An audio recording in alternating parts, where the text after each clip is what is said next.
Susunod, tikman ang specialty ng ilan sa mga pinakamatatandang bakery sa buong Pilipinas.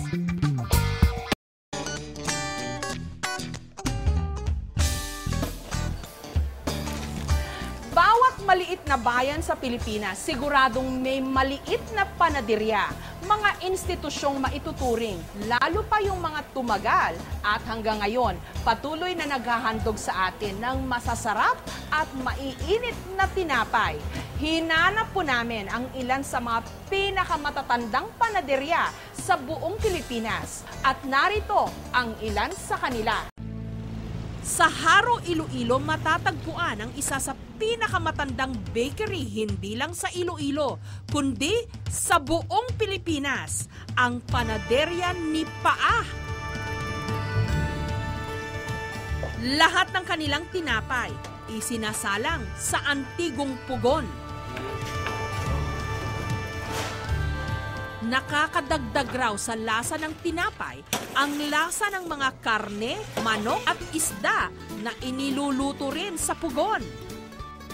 At alam na alam nila kung gaano nakatanda ang pugon na ito. 113 years lang naman. Mas matanda pa sa Republika ng Pilipinas. Taong 1896 o 2 taon pa bago nagdeklara si General Emilio Aguinaldo ng kalayaan sa Cavite, itinayo na ni Chiquito Uypa ang Panaderya ni Paa.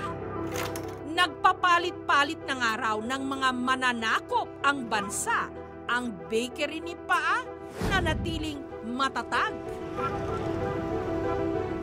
Noong Japanese occupation, pansamantala raw nagsara ang kanilang bakery dahil sa kahirapan. Nung panahong yun, ang apo ni Chiquito na si Jose tumulong sa pamilya sa pamamagitan ng paglalako ng puto sa mga tigaharo. Nung natapos ang World War II, taong 1945, muling binuksan ang Panaderya ni Paa sa tulong ng mga sundalong nagrasyon at nagbenta ng murang harina.